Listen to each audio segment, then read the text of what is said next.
Hey folks, welcome back to the Portable Gamer, welcome back to RaceRoom Racing Experience, and welcome back to Shanghai WTCC. Yeah, I always throw an extra C in there. You know, I don't normally do the same track 2 weeks in a row or 2 videos in a row, and I'll tell you briefly how we ended up here. And we got a lot to unpack this week. There's some very cool things that I'm finding out about this sim, and a very cool mod that I found as well. So what I did is I built a mini series because you can build championships in RaceRoom. I'm calling it like my Pacific Rim mini series. It's 6 stops: Motegi, Shanghai, Macau, Chiang in Thailand, and Sepang in Malaysia, and then Suzuka. So last race, I guess, on my own, I did Motegi, and I tried to cut a video for it, and it wasn't coming together properly. But I learned a lot about AI there, and I definitely want to share that with you today. And it was also the first time I've used a mod for RaceRoom called Crew Chief, and it's Crew Chief V4. I imagine there'll be a V5 at some point, but it has got to be one of the coolest mods that I've ever used for any sim ever. It's unbelievable. We're going to get into that in a minute.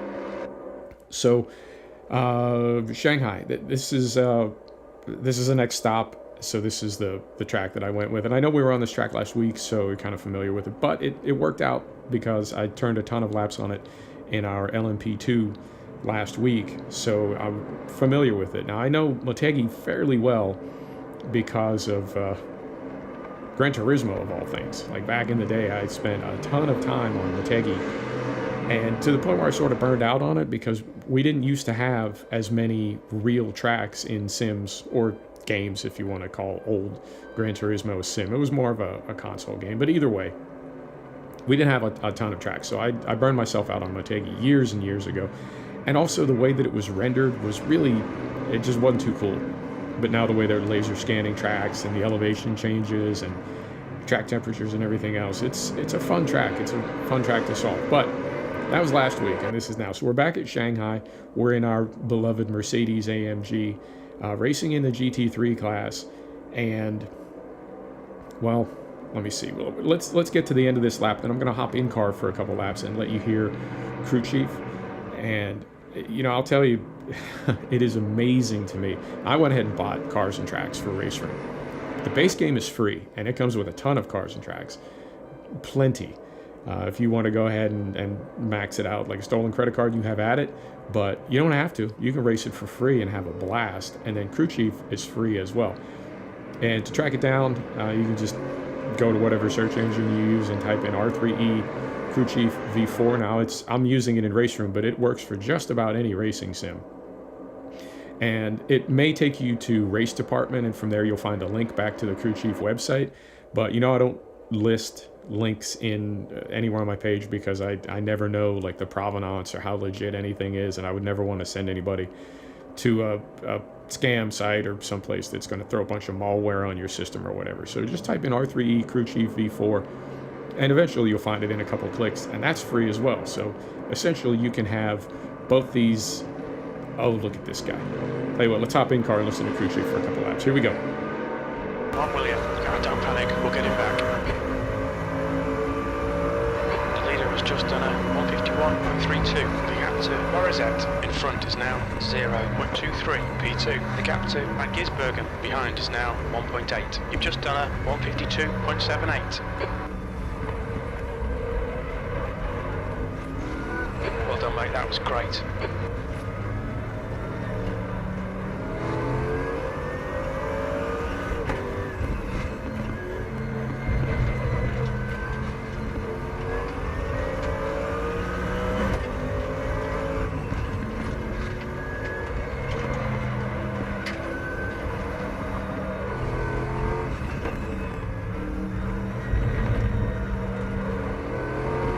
Front brakes are getting pretty hot.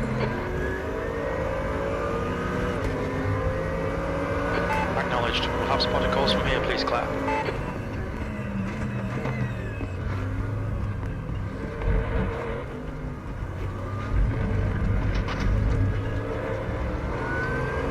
Car right, clear right. Car right. Hold your line. On your right, left side. Still there. Hold your line. Clear left.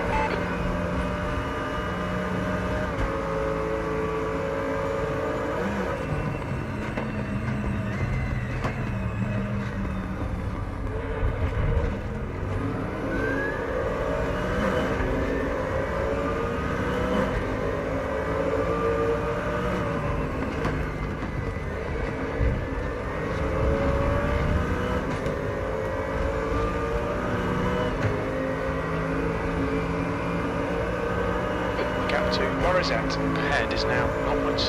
That lap was at 1:53.90. The gap to Branimir behind is now 1.1 seconds. On your left. Still there. Clear left. Come on, William. Nicely done.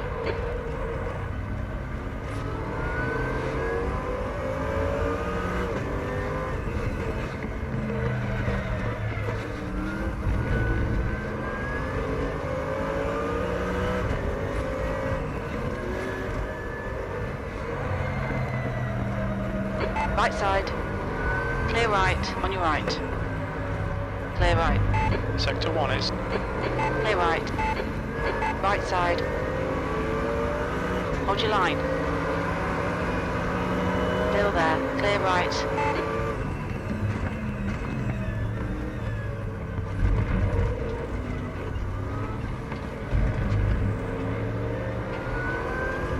Right side.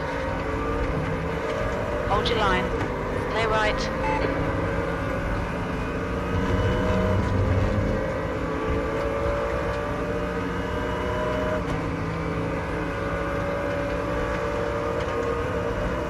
Sector 2 is 1.6, off the pace. Left side. Still there. Clear left. Well done, fella. Car right. Clear right.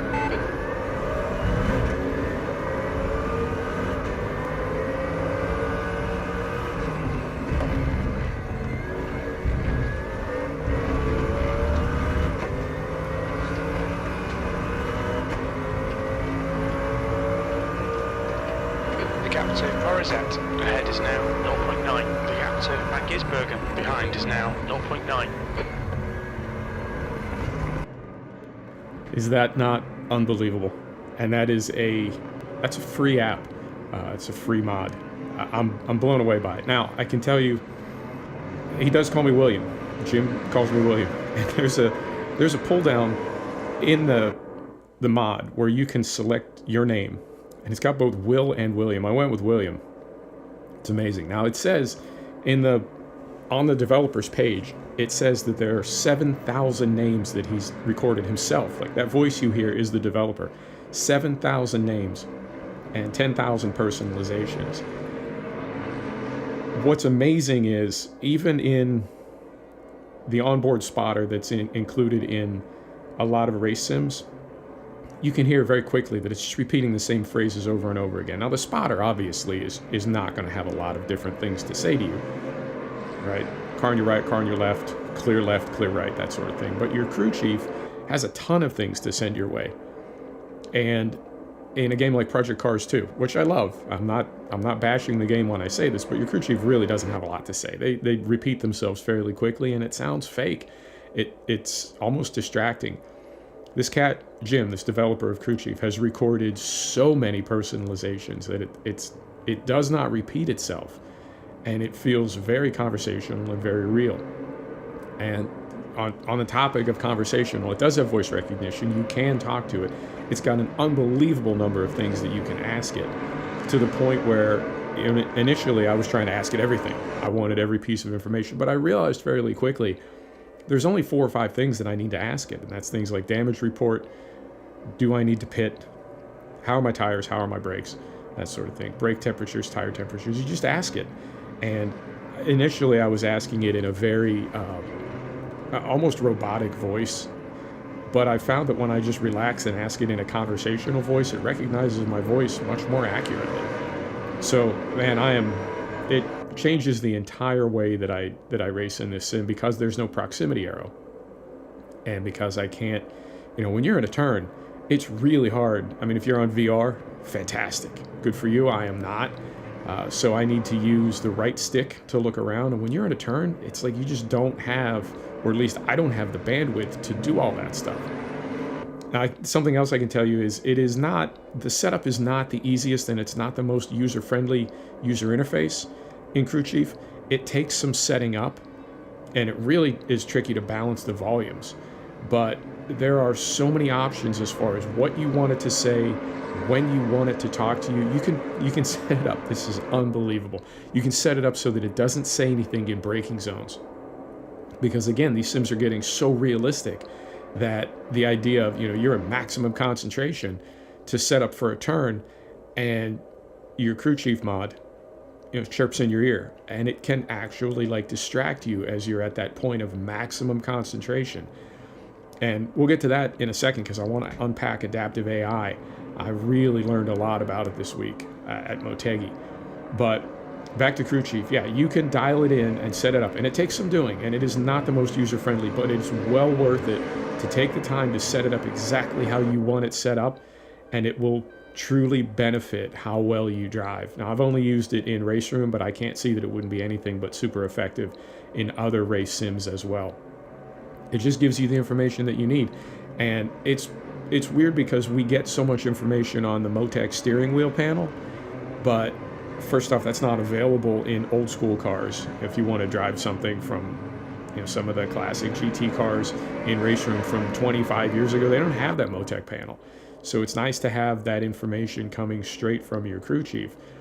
But on top of that, these sims are so intense that sometimes it's actually difficult to look down at the wheel. I mean, obviously you can do it if you're on a pure straight with no action going on, but sometimes like if you need to decide whether or not to pit, you may not be able to wait till you're on a straight to look down at your wheel. And that sounds ridiculous. Like, oh, come on, man, you just look down. But I have bobbled a lap from the laps in concentration that I get simply from flicking my eyes down to the Motec panel and then back up, even on a straight. It's crazy how realistic these sims are. So that takes us to adaptive AI. We are on, I don't know where we at. We're on about lap 5, 6, 7 somewhere. You could throw a blanket over 1st to 10th. Look at that. That is amazing. That is RaceRoom adaptive AI. And let me tell you a story. Gather round, children. Gather round while your Uncle Sweetwell tells you a story about adaptive AI. Once upon a time, I was racing at Twin Ring Motegi, and I did a full 60 minutes of practice. And I have this series set up for 60 minutes of practice, 3-round qualifying, and then a 60-minute race. I did a full 60 minutes of qualifying to determine tire wear, right? And I was about, if I pushed, I was about 1 second ahead of P2. Speaking of pushing, I'm actually, like in our race here at Shanghai, I'm actually starting to try to pedal it a little bit to preserve my tires because I am out in front. And when I'm done talking about AI, hopefully I can time it right so we end up back here in this race as P2 starts to catch up to me. So, to Motegi. I figure my setup is good, right? And I was anticipating pitting. So I qualified on the pole, made it through all 3 sessions and qualified on the pole. My race setup, I set it up slightly more aggressive. So I knew I was going to tear my tires up a bit, but that was okay because I was anticipating a pit stop. And I went light on fuel because I was anticipating a pit stop. Come the start of the race, lap 1, well, I'm sorry, I almost forgot the most important part. I did a practice race at Motegi.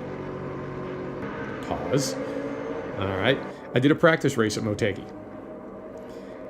And I did fine, right? I did pretty much like I'm doing right here at Shanghai. Just about the same. I was in front, but it was taking significant concentration and effort, right? And I stopped that race after about 45 minutes.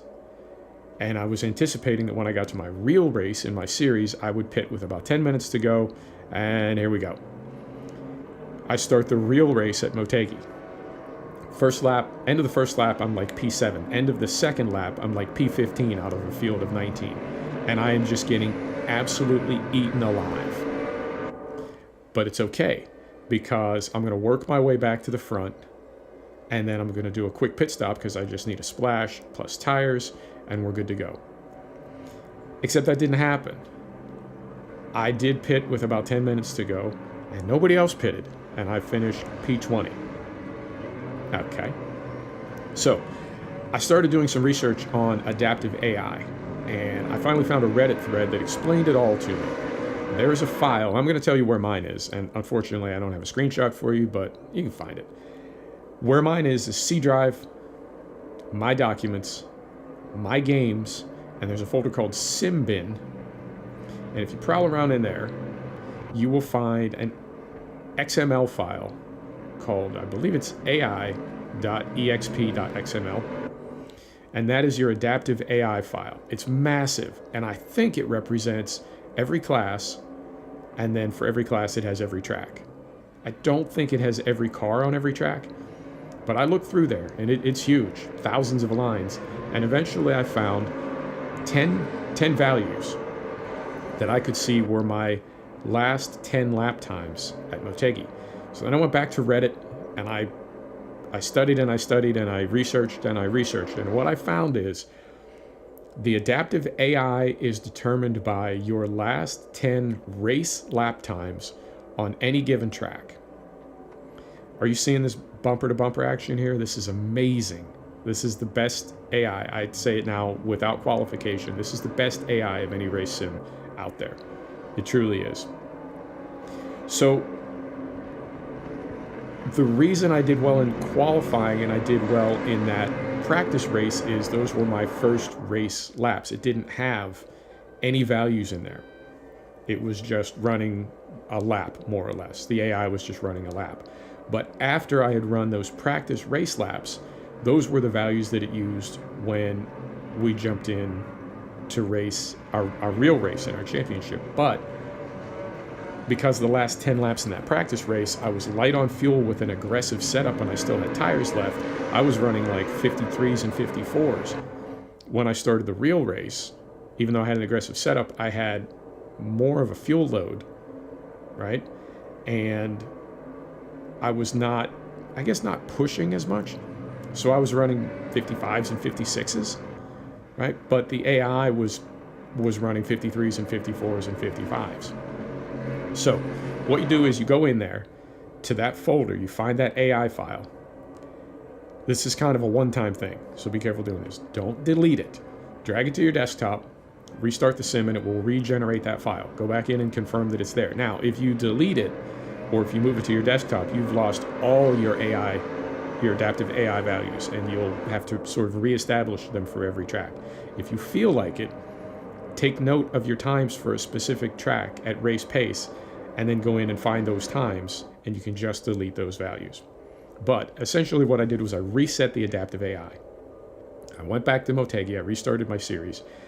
I did the practice and the qualifying, and then I did the race, and I did just fine. I did about like I'm doing right now, which is really having to like focus, but I'm not getting my ass handed to me.